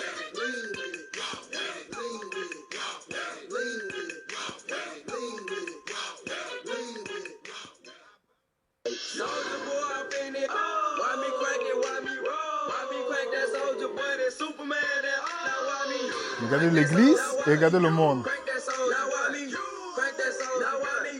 Est-ce que vous voyez la différence? Est-ce qu'on voit la différence dans ces musiques-là? On ne voit pas la différence, mes frères et sœurs. Excusez-moi. Est-ce qu'on voit la différence dans ces musiques? Non. Non, pas de différence. On voit le monde, on voit graduellement comment le monde est entré. Aujourd'hui, on dit, c'est le programme des jeunes. C'est le jour pour les jeunes. Dans la Bible, la parole de Dieu, c'est pour tout le monde. C'est pour tout le monde. Et là, et pour garder. Si on fait pas, si on leur dit la vérité, ils vont sortir. Mais qui sortent? Peut-être qu'ils vont rencontrer Christ quand ils vont revenir. Ça va leur permettre de rencontrer Christ. Mais on ne fait pas pour garder les jeunes. On ne fait pas de compromis pour garder les jeunes. Dieu demandera le sang. C'est pourquoi il dit souvent des gens, pour ceux qui luttent tout le temps dans les églises pour lutter pour des postes, pour tout ça, vous ne savez pas ce qui vous attend. Vous avez le compte à rendre. On ne lutte pas pour une position que demain, quand Dieu va te demander ce que tu as fait d'après ma parole, pas d'après ce que tu penses. Alors, on a tout ça. Le monde est maintenant justifie la musique mondaine dans les églises. Le rock chrétien. La présence de Dieu, pas la présence de Dieu. Je sens l'atmosphère, la présence de Dieu ici. Comment ça, c'est possible?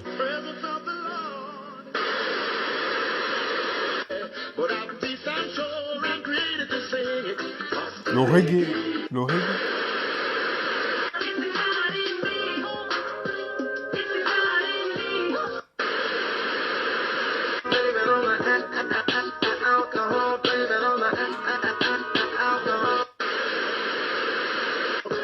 me in the church, praying with the preacher, the deacon, that's what we need. You can find me in the club, bottle full of bub. Mama, I got what you need. If you need to fill a bub, You can find me in the church, you can find me in the club. you can find me in the church. You can find me in the club.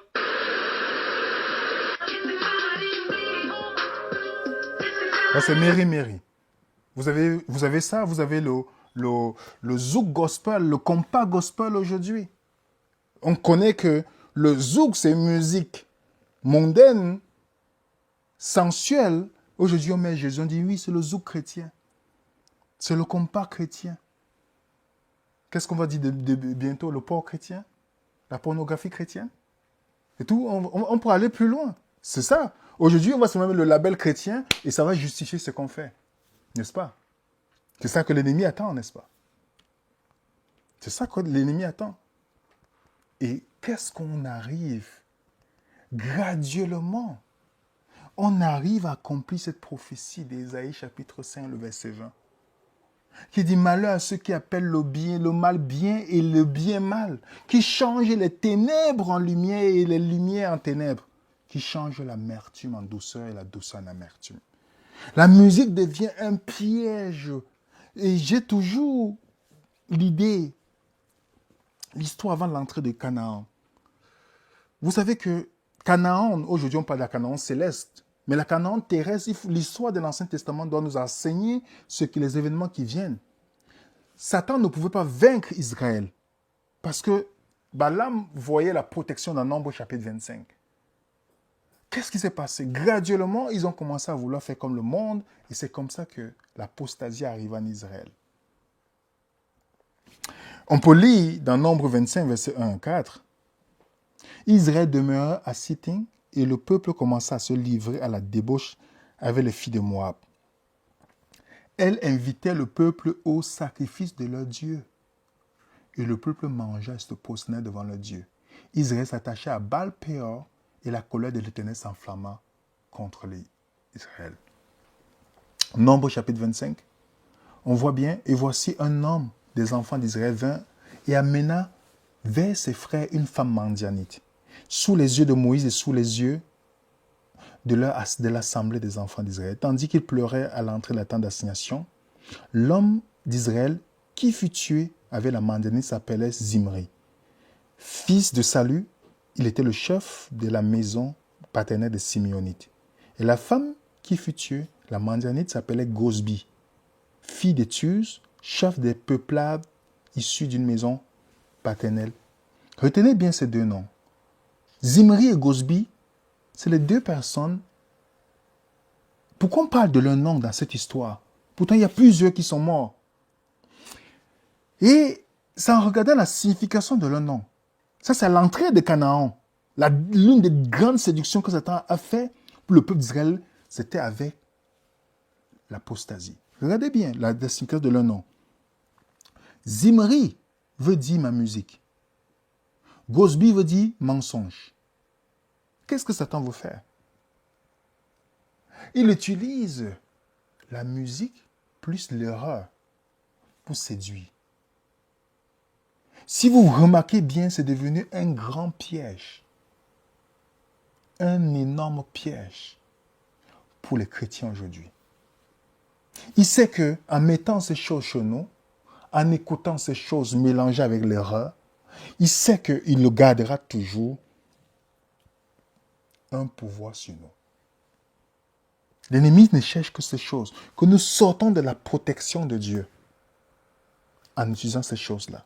Que nous sortons de la protection de Dieu. Ce n'est pas pour rien que la Bible dit, quoi que vous fassiez, quoi que vous mangez, peu importe ce que vous faites, faites-le pour la gloire de Dieu. Il faut que ça reflète le caractère de Dieu dont la vérité fait partie.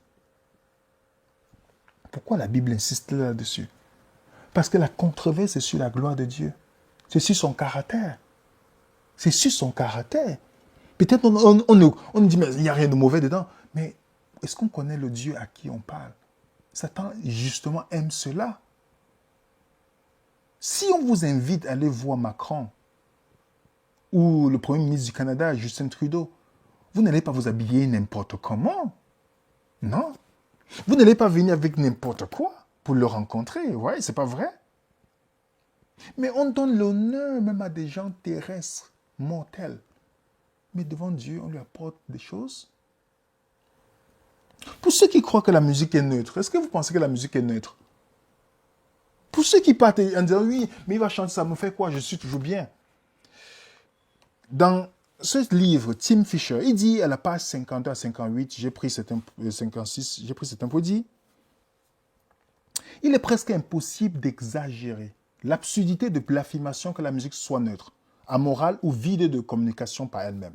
Ceux qui ont regardé au-delà des publications actuelles de musique savent que personne n'a jamais pris position que la musique soit neutre, excepté les chrétiens des 25 dernières années qui essayent de justifier l'introduction du rock à l'Église.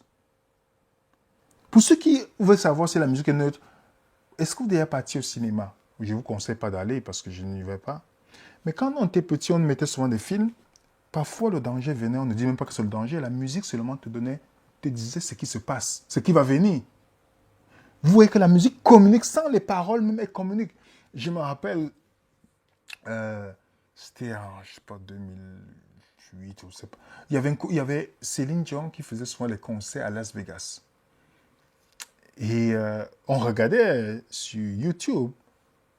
C'était pas sur YouTube, c'est à la télévision à cette époque-là. Et elle chantait une chanson en français, plusieurs chansons en français. À Las Vegas, elle faisait les concerts. Et les gens, les Américains qui étaient là pleuraient. Ils ne comprennent pas le français. Mais pourquoi ils pleurent? J'étais surpris. Elle chante en français. Vous voyez que la communication ne se limite pas qu'à la parole. Le son lui-même dit qu'il n'y a pas de neutralité dans la musique. Il n'y a pas de neutralité. Plusieurs musiciens m'ont dit qu'il n'y a pas de neutralité. Et si vous voulez savoir, allez lire l'histoire de Saül et David. Quand Saül était possédé par le mauvais esprit,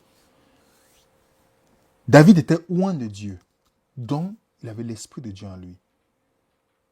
Quand David a commencé à jouer, on dit Saül respirait bien et le mauvais esprit se retirait de lui.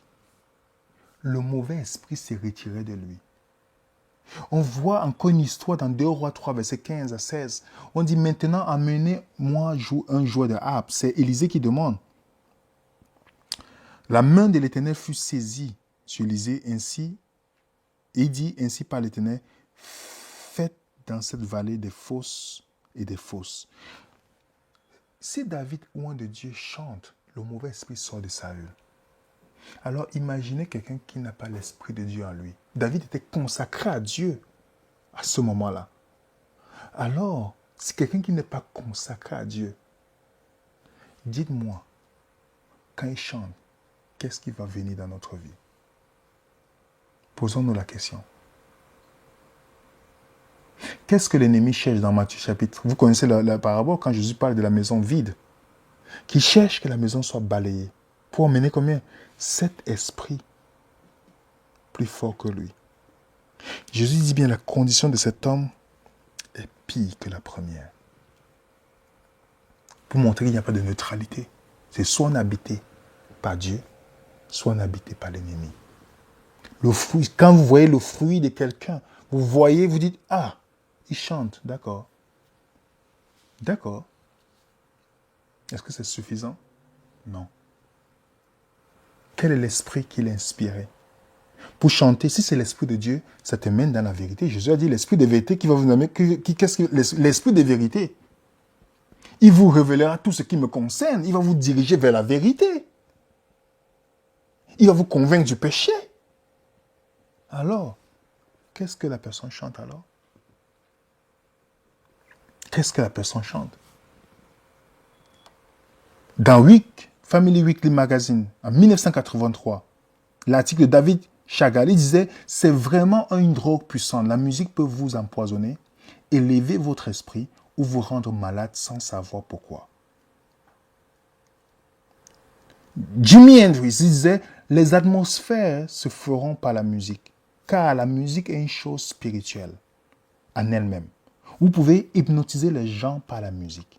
Lorsque leur imagination est affaiblie, prêchez dans leur subconscient ce que vous voulez faire passer. Vous comprenez, les amis? Alors, quand on dit qu'on peut adorer Dieu, c'est quoi l'adoration? Quand Abraham est parti adorer dans Genèse chapitre 22, il a porté l'agneau. L'agneau symbolise qui? L'adoration n'a rien d'extase qu'on voit les gens crier. Comme ça. Ça n'a rien à voir avec ça. Regardez par exemple dans le Monde. Il disait comment l'église évangélique conquiert les Français. C'est un témoignage d'un Français. On dit bien, c'est un jeune, il s'appelle Guillaume, qui avait 20 ans à l'époque. Il dit, Jésus, je n'ai pas accroché. Comprenez bien? Jésus, je n'ai pas accroché. Le message, je n'y ai rien compris. Mais la musique, j'ai tout de suite aimé. Vous comprenez ça? Un gros bâtiment sombre, humide. Il dit, Jésus, je n'ai pas accroché. Donc, qu'est-ce qu'il peut trouver dans cette église-là? Et les gens partent, pas parce qu'ils trouvent le véritable Jésus qui a dit à la femme adultère, va, ne pêche plus. Qui a aimé le pécheur et le transformé. C'est pas ça. C'est la musique qui l'a attiré. La plupart partent. C'est la musique qui les attire. Qui les attire. Ils veulent chanter pour Dieu. Ils veulent chanter, délivre-moi, ils ne sont pas délivrés eux-mêmes. Imaginez David qui chante. Imaginez quelqu'un, on vous dit quelqu'un est possédé, où il vit les actes de possession, où chaque fois, il a encore des problèmes de possession. Et il chante. Il dit qu'il chante pour vous. Dites-moi, qu'est-ce que vous allez écouter là? Dites-moi, qu'est-ce qu'on va écouter? C'est pourquoi on doit faire très attention de ce que nous écoutons, les amis. Je partage avec vous une expérience. Quand Dieu a permis que je comprenne ça, c'était difficile. Hein? Je peux vous dire, c'est Dieu qui m'a permis d'arriver à ce point. Pour montrer que la justice ne s'obtient pas par soi-même, ce n'est pas Dieu. De pouvoir comprendre finalement que ces choses étaient nuisibles pour moi. Et graduellement m'amener dans les compromis. Nuisibles. Vous avez l'histoire des deux premiers adorateurs. Deux premiers adorateurs. Dieu dit, c'est pas, dans Hébreux 9, verset 22, sans effusion de sang, il n'y a pas de pardon pour les péchés. Dieu recommande que c'est ça qu'on amène. Abel amène ce que Dieu a demandé pour l'expiation. Parce que Abel s'est rendu compte que c'est lui qui a besoin de changer. Et que Dieu lui donne une faveur qui vienne. Donc Abel ressentait que oui, quand je m'approche vers Dieu, c'est moi qui dois changer. Je dois amener ce que Dieu demande. Qu'est-ce que Caïn avait? Caïn a dit non, c'est Dieu qui a besoin de changer. Je sens que de faire une faveur à Dieu, il doit s'adapter à moi. Regardez l'esprit qui est venu. Qu'est-ce qui est arrivé plus tard? Caïn n'était pas prêt à tuer l'agneau, mais il était prêt à tuer son frère. Il n'était pas prêt. Et beaucoup vont regarder peut-être cette vidéo, dans leur cœur, ils vont dire, il est qui lui? Fine, ce n'est pas un problème. Mais si c'est vrai, c'est entre Dieu et toi. Si tu te questionnes, tu demandes à Dieu de t'éclairer. Dans le cœur d'humilité. Quand on reçoit quelque chose qui est contraire à ce qu'on fait, vous savez, le cœur humble qu'on parle vers Dieu, pas la haine. Vous savez, le cœur humble qu'on dit, Seigneur, j'ai vu cela, je veux que tu m'éclaires. Et je pense que Dieu éclaire toute personne qui vient sincèrement. Ne faisons pas comme Caïn. 1 Jean 2 nous dit de ne pas lui ressembler. Qui a tué son frère. Pourquoi il a tué son frère? Parce que les œuvres de son frère manifestaient que ses œuvres étaient mauvaises. Caïn a vu que Dieu a besoin de changer, donc il impose à Dieu son style de musique, pour parler dans notre langage. Il va amener il amène à Dieu son style de musique. Il dit, c'est Dieu qui a besoin de changer pour s'adapter à ce que je lui offre.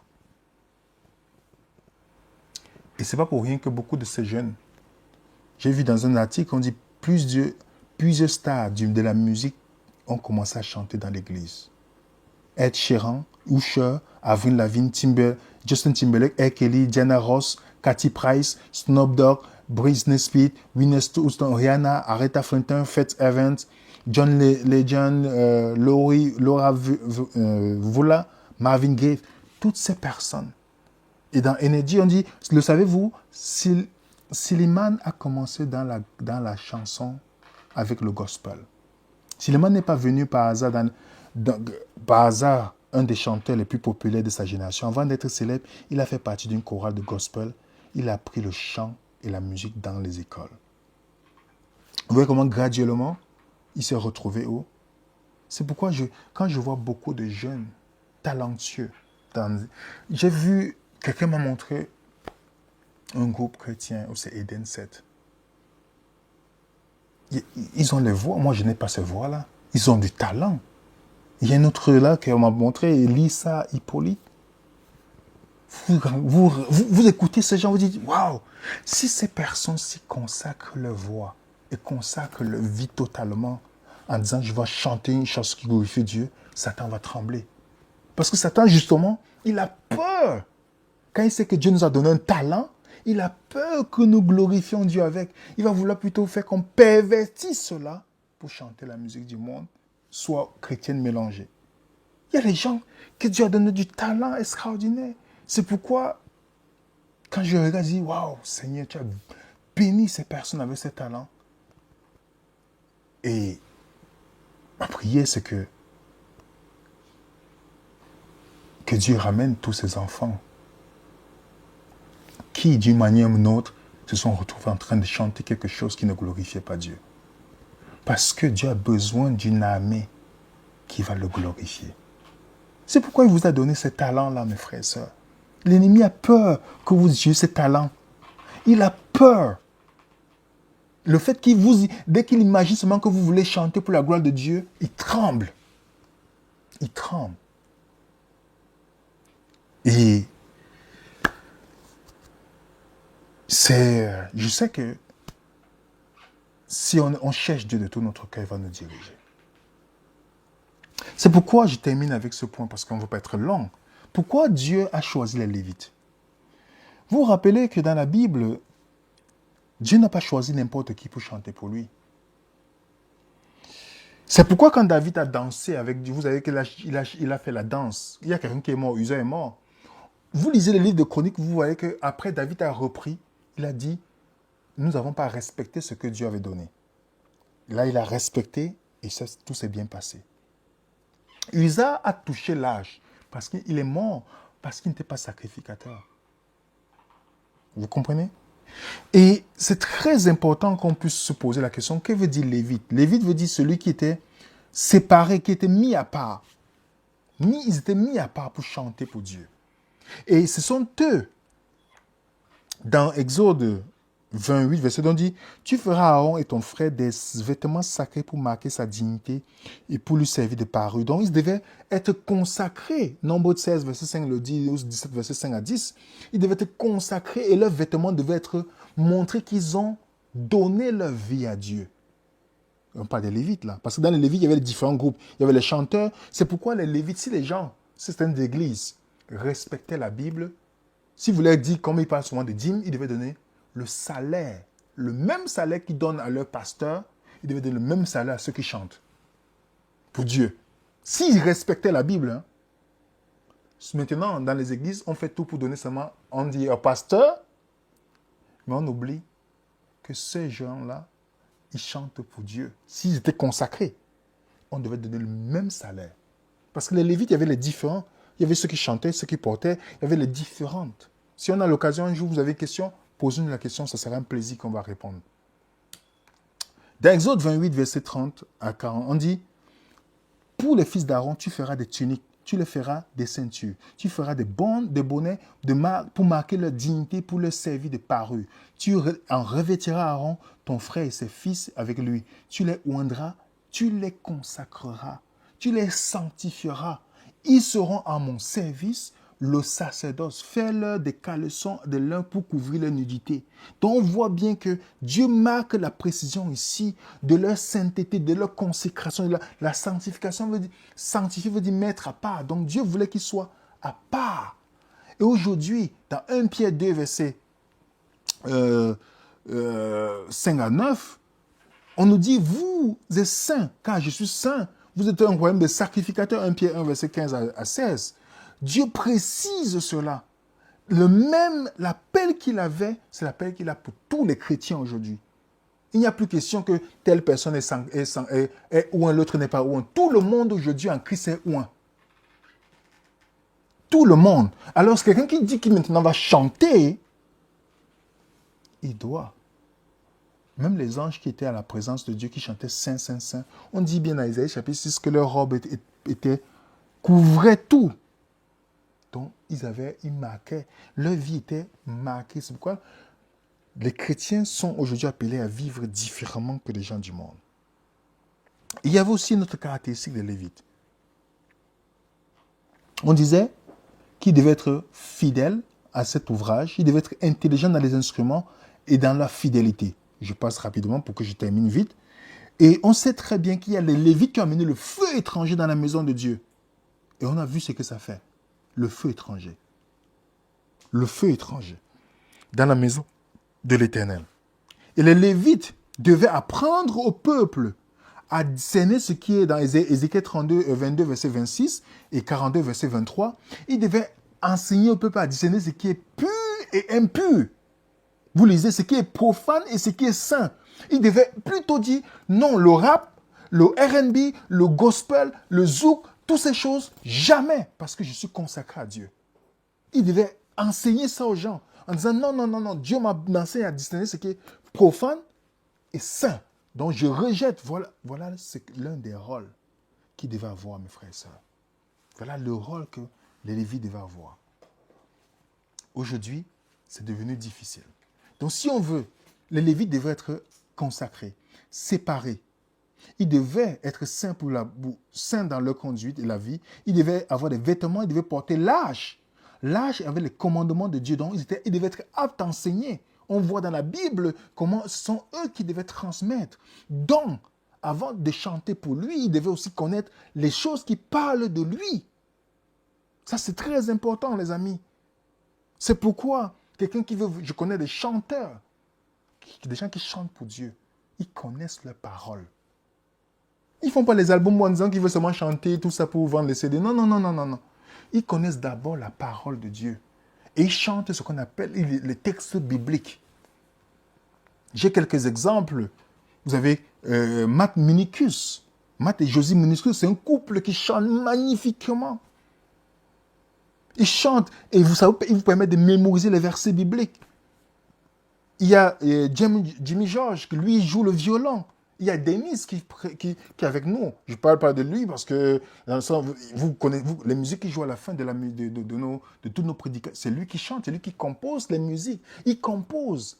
Il ne peut pas prendre chez les Hillsong, chez les gens du monde pour vouloir chanter. Il compose ses propres musiques. Il chante les psaumes. Le psaume 121, je lève les yeux. Il chante d'autres musiques. Il compose. Il a préparé un album. Dieu l'a inspiré au fur et à mesure. Quand vous vous consacrez à la parole et que Dieu vous a donné le don de chanter, il va vous inspirer dans sa parole.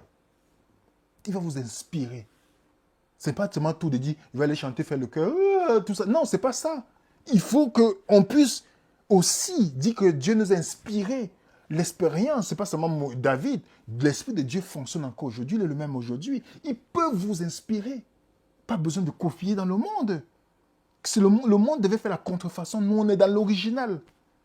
On peut prendre la contrefaçon, on amène pour adorer Dieu avec.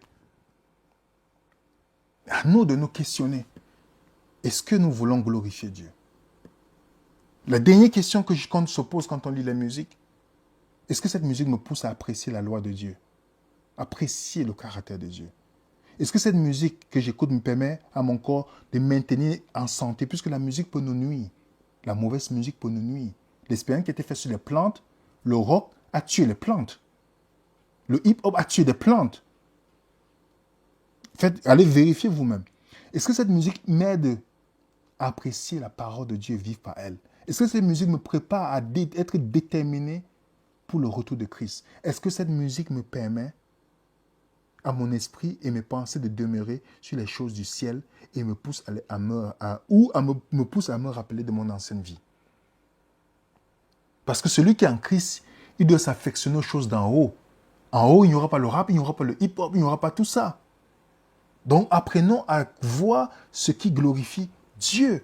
Parce que Jésus l'a bien dit, l'âge est le chemin qui mène à la perdition et étroit est le chemin qui amène à la vie.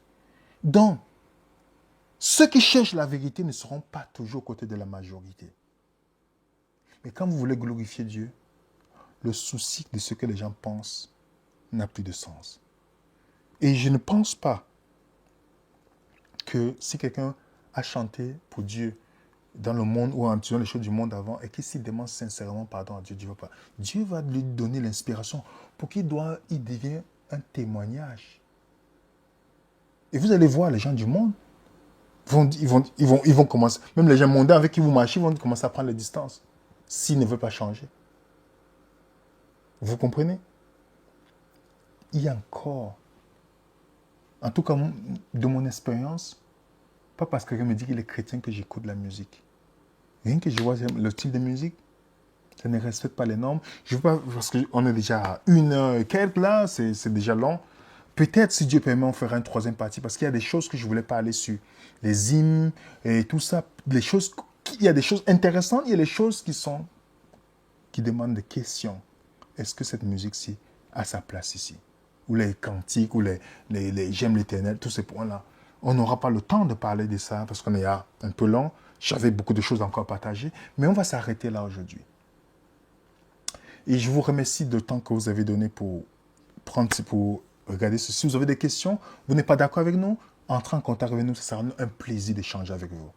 Parce que notre but, comme je le répète, je vais le répéter, si vous cherchez la vérité, je cherche la vérité, nous sommes des alliés. Et c'est l'ignorance qui est notre ennemi. Que Dieu vous bénisse abondamment.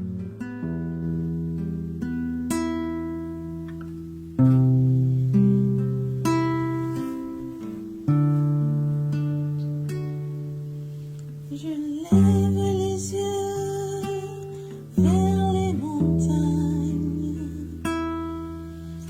d'où me viendra le secours. Le secours me vient de l'Éternel, qui a fait les cieux et la terre. Le secours me vient de l'Éternel, qui a fait les cieux et la terre. Il est mon Dieu. Je lève les yeux vers les montagnes, d'où me viendra le secours. Le secours me vient de l'Éternel, qui a fait les cieux et la terre. Le secours me vient de l'Éternel, qui a fait les cieux et la terre. Il ne dort ni ne sommeille, celui qui garde Israël. Il ne dort ni ne sommeille, l'Éternel le gardera. Il ne dort ni ne sommeille, il gardera mon pied de tout mal. Il ne dort ni ne sommeille, l'Éternel gardera mon âme.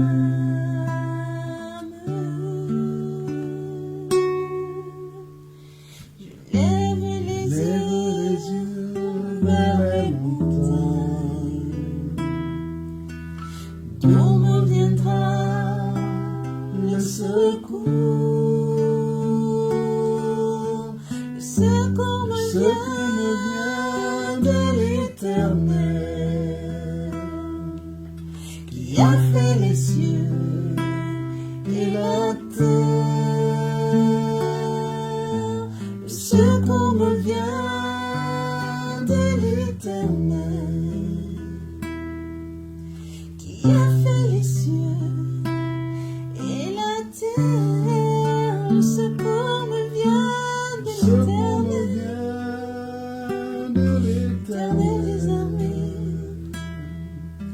qui a fait les cieux et la terre, ce qu'on vient de l'éternel.